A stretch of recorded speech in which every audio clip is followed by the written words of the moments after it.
이게 소개될지는 모르겠으나 사연 들어주는 분들께 인사 올려봅니다. 저는 30대로 접어든 여자이고 결혼은 했습니다. 아이는 아직이에요. 원래 결혼할 당시 계획대로 하면 지금쯤 임신 준비를 하고 있어야 맞는 건데 지내다 보니 많은 것이 틀어졌네요. 결혼하면서 우여곡절이 좀 있었어요. 제가 저희 집안에서 무지하게 반대하는 결혼을 해버렸거든요. 한마디로 불효였죠.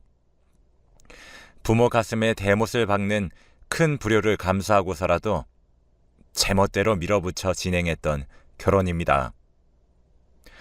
남자한테 미쳐서 눈에 뵈는 게 없었나 봐요. 저는 신데렐라 스토리를 꿈꿨던 것 같아요. 다들 아시죠? 신데렐라 동화 이야기요. 그런데 제가 신데렐라 쪽은 아니고요. 저는 백마탄 왕자님 쪽입니다. 저희 집이 상대 집보다 훨씬 부유합니다. 신데렐라 스토리를 예시로 든 것은 부자인 한쪽이 가난한 한쪽을 만나 구원자 역할을 하며 잘만 사는 해피엔딩을 상상했었기 때문이에요. 그런 바람으로 저는 결혼이라는 선택을 했고 이것으로 인해 많은 것이 좌지우지 되었습니다. 집안끼리 어느 정도 수준이 맞아야지. 지금 집안 재산만 보고 따지고 들겠다는 것도 아니야. 학벌이 뛰어나기를, 직업이 좋기를 해. 연봉이 높기를 해. 아니면 하다못해 비전이 뛰어나기를 해. 그 나이까지 아무것도 갖춰지지 않는 사람이랑 결혼을 하겠다고? 제가 지금의 저희 남편과 결혼하겠다고 부모님께 선언했을 때 저희 아빠가 하신 말씀입니다. 양가 경제력 수준 차이도 극심한데 남편의 조건도 별로이니 절대 결혼을 허락할 수 없다고 하셨죠. 앞서 적었던 대로 저는 유복한 집안에서 태어나 자랐습니다. 동네 방네 자랑하면서 유세 부리고 다닐 만큼의 부잣집은 아니었고요. 어렸을 때부터 갖고 싶은 것 중에서 못 가진 건 없다는 것 정도로 설명할 수 있겠네요. 여건이 된다고 해서 자식들한테 다 해주는 건 아니에요. 제가 주변에서 여러 경우들을 봤기 때문에 잘 알죠. 아빠가 힘든 유년 시절을 보냈던 아픈 기억들 때문에 자식들에게는 이런 부족함을 안겨주고 싶지 않다는 신념이 있으셨거든요. 저희 아빠는 자수성가하신 분이에요. 개천에서 용난 경우였고요. 저희 엄마는 외가가 원체 좀 살았어요. 열심히 노력해서 성공을 거둔 남자가 예쁜 부잣집 아가씨에게 한눈에 반했고 결혼까지 꼴이 난 커플이 바로 저희 부모님입니다. 저는 위로 언니가 한 명 있어요. 제가 언니보다 키는 크지만 객관적으로 얼굴은 좀 부족한 것 같아요. 저희 언니가 어렸을 때부터 진짜 예뻤거든요. 친척들이 아주 대놓고 표현은 못해도 저한테는 그냥 귀엽다고 하는 반면 언니에게는 커서 연예인 해야겠다며 호들갑을 떨었었죠. 언니는 예전부터 성격이 똑부러졌었고 공부도 꽤 잘했습니다. 저는 부모님께서 인정한 효녀였어요. 트러블 메이커와는 거리가 먼 딸이라고 하셨죠. 그런 오랜 믿음을 제가 깨부숴버린 겁니다. 저희 가족들이 경악한 저희 남편의 스펙은 이렇습니다. 외모는 평범하고 키는 큰 편입니다. 지방 국립대 나와서 지방에서 정착 못하고 다시 올라와서 자기 부모님 집에서 살고 있었어요. 위로는 누나가 한 명 있는데 애가 둘이나 있지만 그 남편의 직업은 변변치 않은 수준입니다. 뭉뚱그려서 수리기사가 직업이라고 하는데 에어컨 고치는 일을 했다가 무슨 배관 일을 했다가 케이블 설치 일도 했다가 대충 그렇습니다. 누나는 직업이 없고 그냥 전업주부였고요. 그러면 시부모님이 정년퇴직 전이라서 일을 하시고 있냐고 하면 전혀 아니고 진짜 집에서만 눌러 앉아 계시는 편입니다. 이런 집안의 남자를 결혼하겠다고 대뜸 데려왔으니 저희 부모님이 표정 관리가 어려우실 만했죠. 제가 왜 남편에게 빠졌냐고요? 남편은 저의 이야기를 잘 들어주는 사람이었거든요. 제 말에 항상 귀 기울여줬고 온 집중을 다해줬습니다. 착하고 온순하고 그리고 웃는 모습이 아주 순수한 인상의 사람이었어요. 큰 소리 내는 법이 없는 차분한 성격이었죠. 연애 상대라면 자칫 재미없을 수 있는 상대였으나 결혼 상대라면 오히려 너무 괜찮다는 생각이 들었고요. 저는 이 남자와 꼭 결혼해야겠다는 생각에 사로잡혀 있었고 부모님은 골치 아파하셨습니다. 내가 괜찮다잖아요. 그런데 경제력이니 뭐니 그게 왜 문제라는 건데요? 왜 비슷한 수준끼리 결혼하는 줄 네가 몰라서 그런 말을 하는 거야? 괜히들 그러는 줄 알아? 아빠도 없는 집에서 성공했던 거잖아요. 이 사람도 어쨌든 대기업 다니고 있으니까 앞길은 잘 풀릴지도 모르는 거죠. 뭐? 얘가 지금 순진한 소리 하고 있네.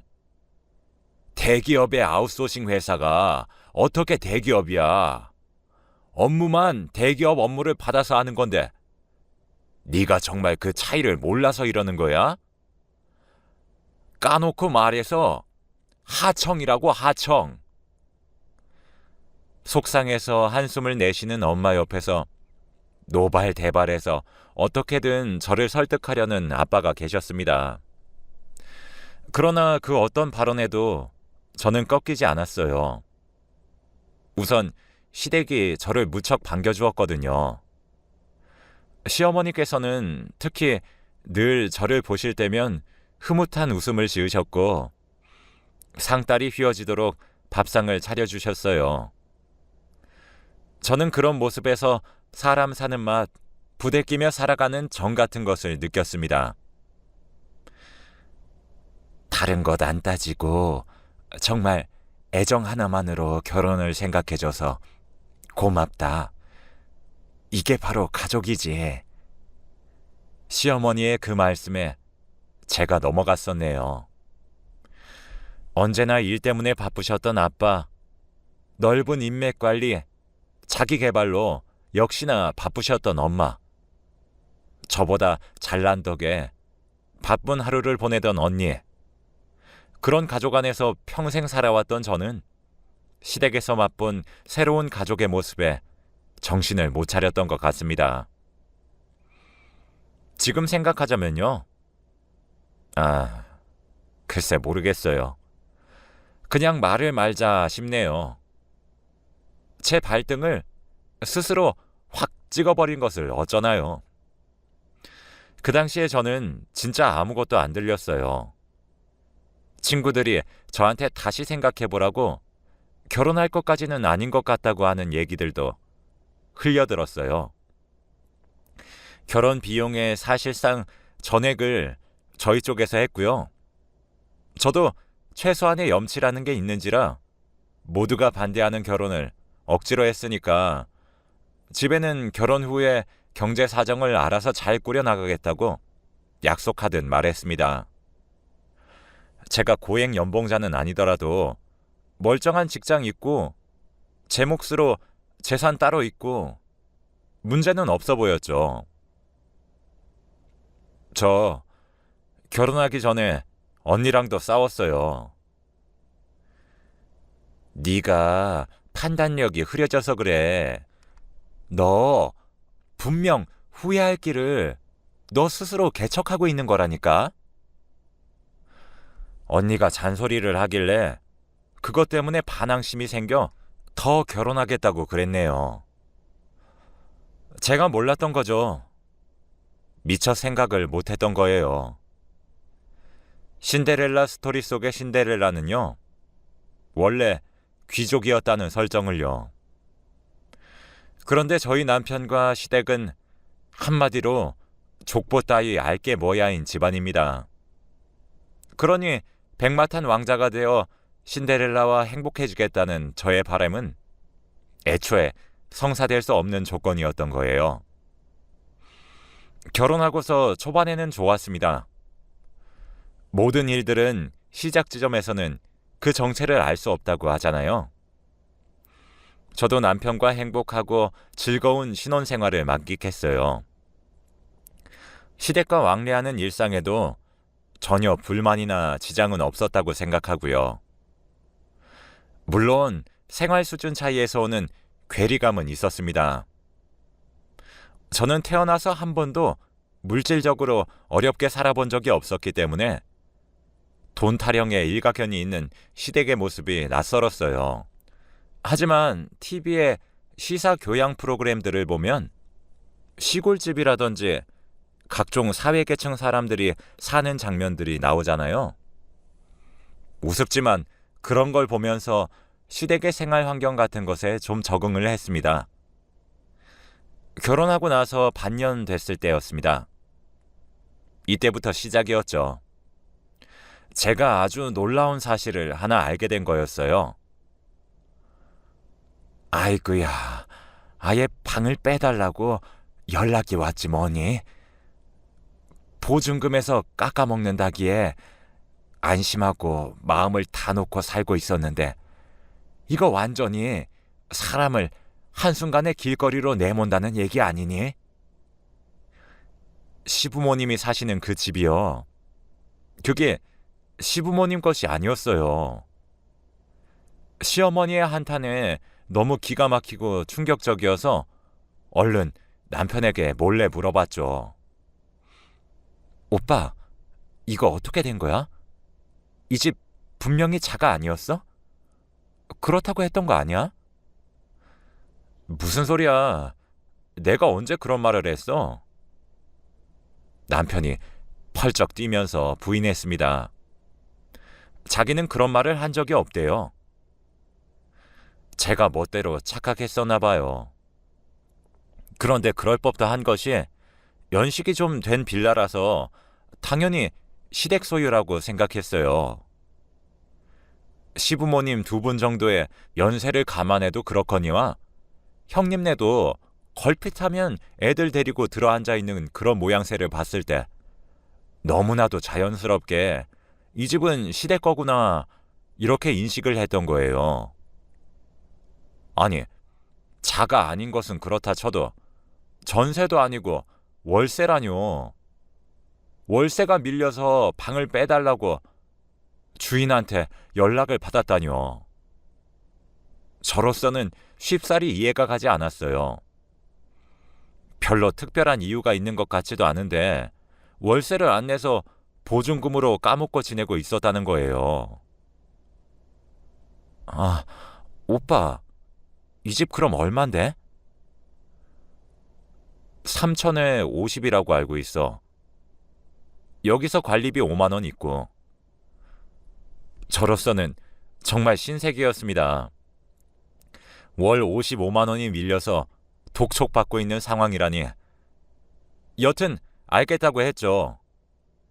황당하긴 했어도 그냥 그런가 보다 했어요. 정말 심각했다면 형님이 따로 말씀을 주셨었겠지 싶었어요. 그런데 며칠 뒤에 제가 시댁을 방문했다가 주인이라는 사람을 보고 말았어요. 빌라 출입구에서 시아버지랑 형님 둘이서 웬 아저씨랑 얘기를 하고 있더라고요. 지금 월세 밀린 게 1년이 다 되어갑니다. 불안해서 안 되겠습니다. 그냥 빨리 나가주세요. 더는 못 받으려요. 가급적이면 빠른 시일 내로 부탁드립니다. 실시간으로 퇴출 통보를 보고 있자니 심장이 쿵 내려앉는 것만 같았어요. 결혼한 후에는 어떤 상황이든 다 처음 겪는 유형이었지만 정말이지 이런 경우에는 어떻게 하나 걱정이 앞섰습니다. 그때까지도 정신 못 차렸던 저는 그 빌라 주인이 영화 속에 나오는 악당 역할로만 생각이 됐네요.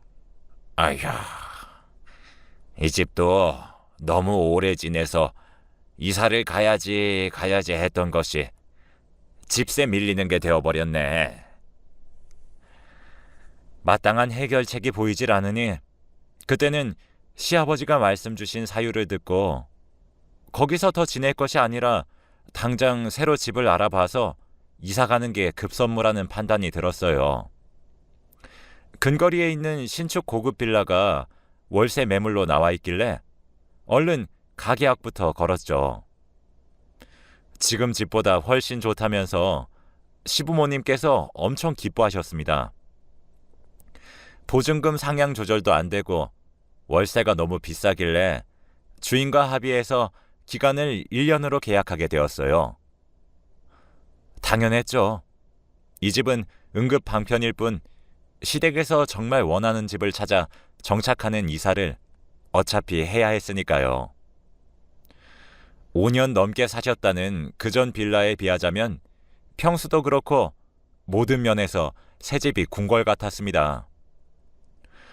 월세로 까먹고 일부 남아있던 전집의 보증금은 그냥 시댁이 꿀꺽했어요. 새 집의 보증금만 100% 제 통장에서 나갔거든요. 저는 그때도 설마 보증금을 다 제가 냈는데 이것에 대해 아무 말씀들도 없을 수가 있겠냐고 생각을 했죠. 그런데 정말 이런 반구도 없이 넘어가더라고요. 그때부터 제가 속으로 약간 쎄한 느낌을 받았어요. 제가 이 부분을 두고 남편한테 물어봤거든요. 그랬더니 이러는 겁니다. 보증금은 어차피 돌려받는 돈이잖아. 요즘 같은 저금리 시대에 손해보는 것도 아니니까 그냥 통장에 잠들어 있는 돈이라고 생각해. 맞는 말이긴 한데 분명 틀린 말은 아닌데 듣는 사람 입장으로서는 기분이 좋지 않더라고요. 제가 스스로 나서서 벌인 일이었으니 그러려니 넘어가는 게 낫겠다고 속으로 매듭을 지었습니다. 여기까지는 전부 용인될 수 있었어요. 그런데 제가 앞서 밝힌 법칙이 있었죠? 모든 일들은 시작 지점에서 그 정체를 알 수 없다고 하는 것이요. 아여, 세상에나 마상에나 다달이 80씩을 어떻게 내고 산단 말이니? 얘야, 암만 해도 금액이 너무 부담스러운데 혹시 너네가 알아서 우리는 그런 거 신경 안 쓰고 살게 좀 잘 해결해 줄 수는 없을까? 아휴, 어깨며 무릎이며 허리며 요즘 통 건강이 안 좋아지는 게 느껴진다. 병원 갈 일도 많은데 집세 신경 쓰고 살자니 못할 짓 같은데. 시어머니의 말씀에 저랑 남편이 밥 먹다 말고 서로의 얼굴을 마주봤습니다. 정리하자면 월세 매번 내달라 이거잖아요.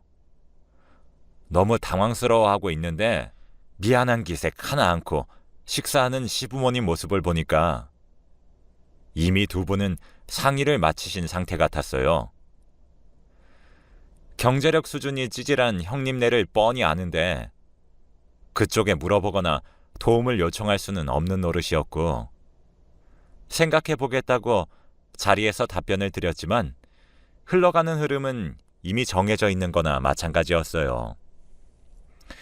결국 끌어안은 것은 저희 부부, 아니, 더 정확히 말하자면 저였습니다.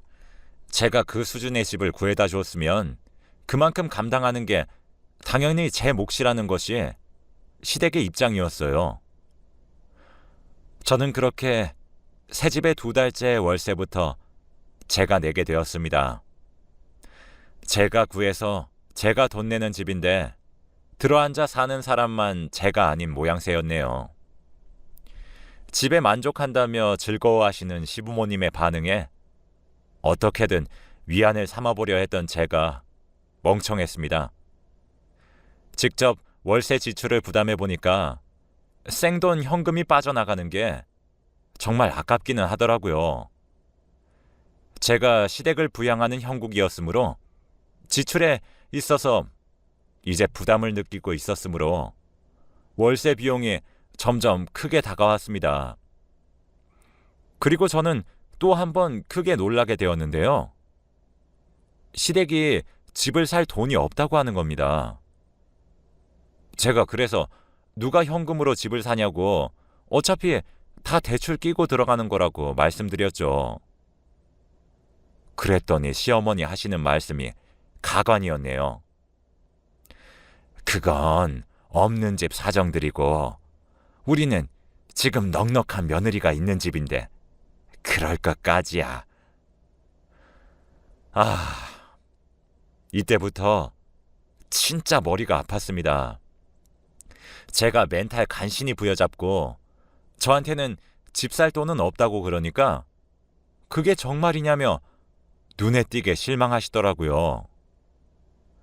있다고 하더라도 제가 시댁집을 사드리는 게 맞는 건가요? 제가 재벌이고 어디 기업 사장이면 그럴 수 있을 것 같은데요.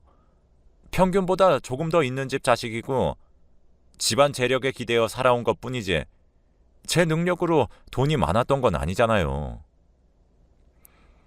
시댁일로 빈정상해서 혼자 이런저런 생각을 많이 하게 됐는데 새삼 부모님께 모든 신세를 지며 인생 편하게 살아왔다는 사실이 보였습니다. 친정 식구들한테는 시댁에서 힘든 일이 있었다고 한 번도 말을 안 했었거든요.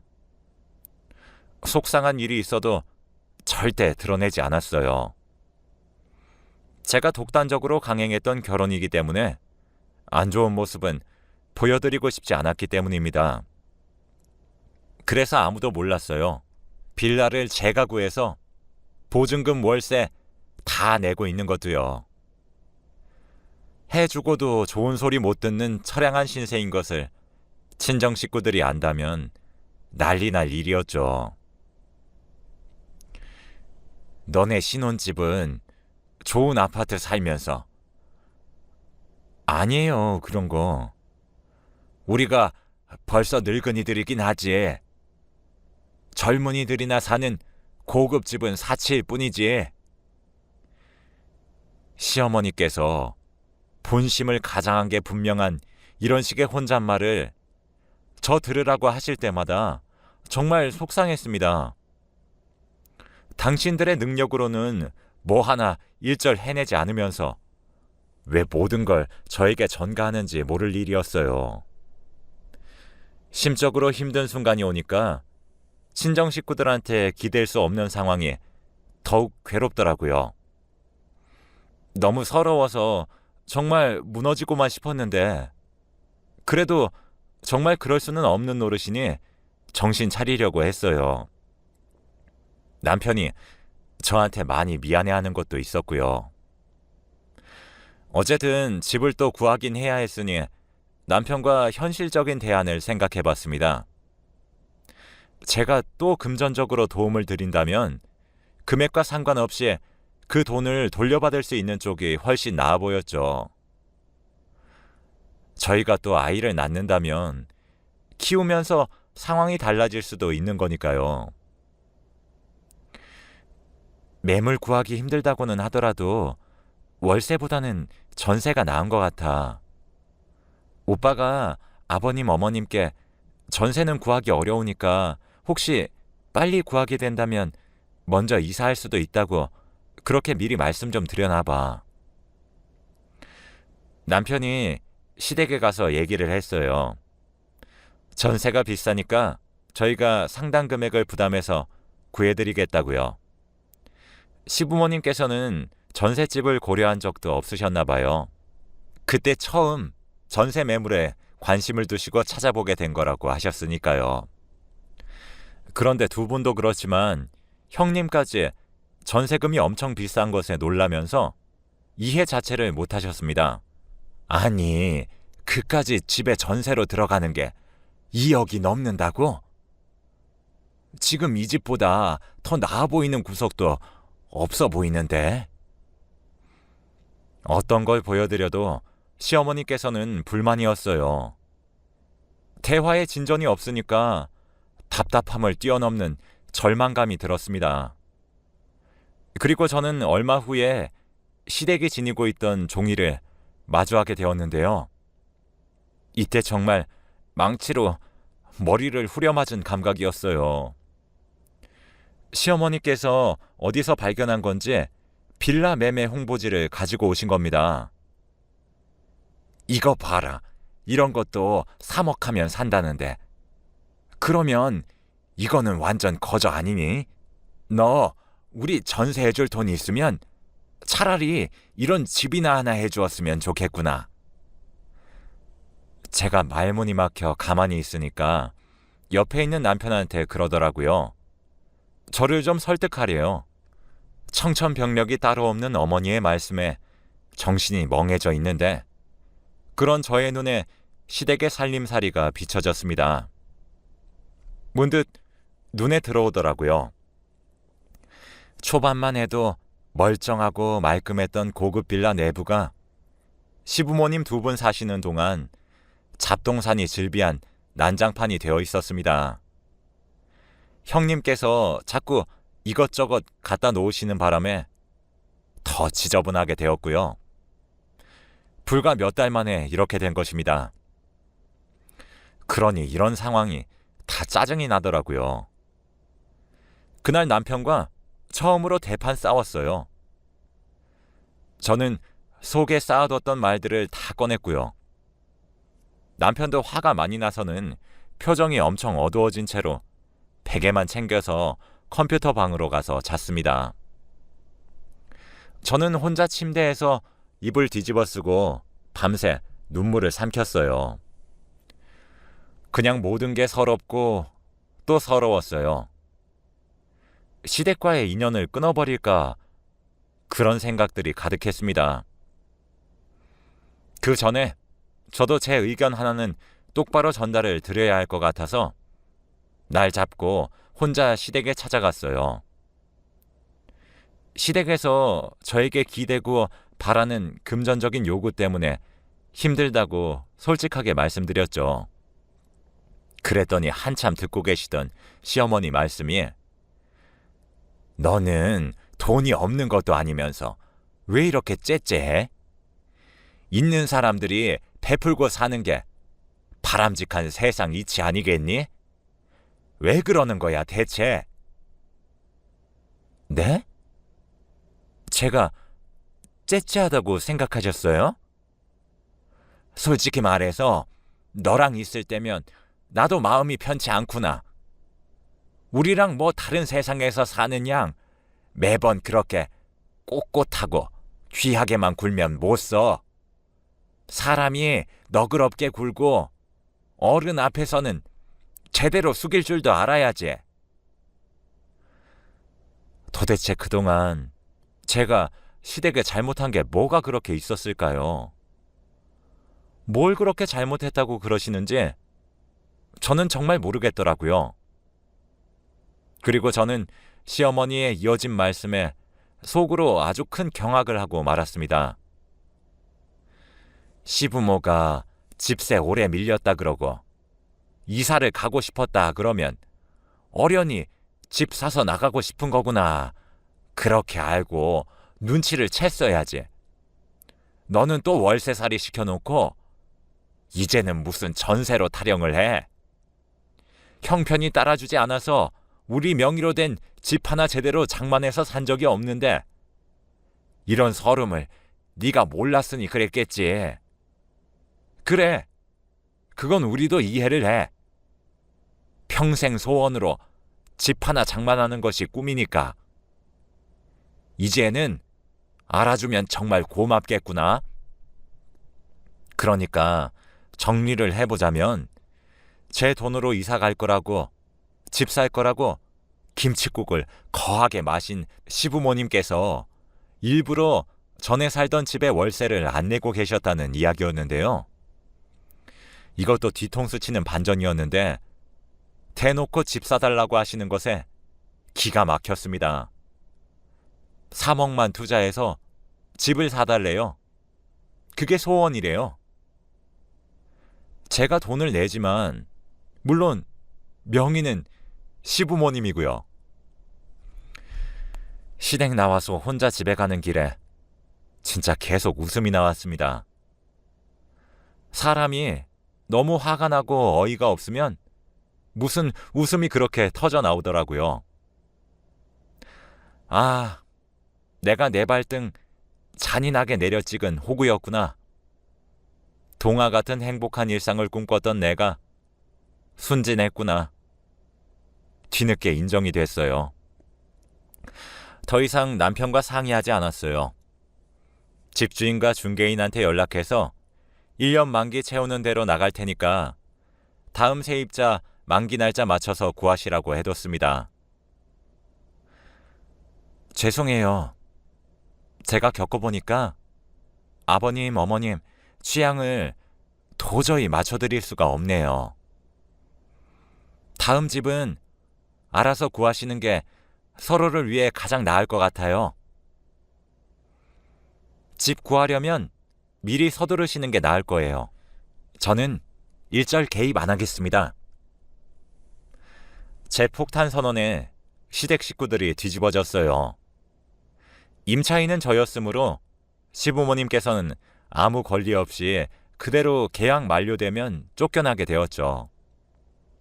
충격에 빠진 시부모님 대신 형님이 저한테 전해봤던 3억대 빌라 매매가 아무래도 나을 것 같은데 어떠냐고 살살 물어보시더라고요. 그러거나 말거나 제가 이제는 별 상관이 있나요? 그래서 네, 거기 좋을 것 같네요. 이렇게 대답해드리고 말았죠. 그랬더니 거기에 시댁이 가서 계약금을 넣은 겁니다. 얼마 후 형님이 그 집 보러 가기로 했다며 그러길래 잘 되었다고 해드렸죠. 그러면서 하는 말이 그러면 계약서는 언제 쓰기로 할까? 올케가 돈을 내니까 우리가 맞춰야지. 라고 하길래 무슨 말씀이세요? 제가 왜요? 형님이 이사 알아보고 결정한 집 마무리까지 지으셔야죠. 저는 그 일에 지분 없어요.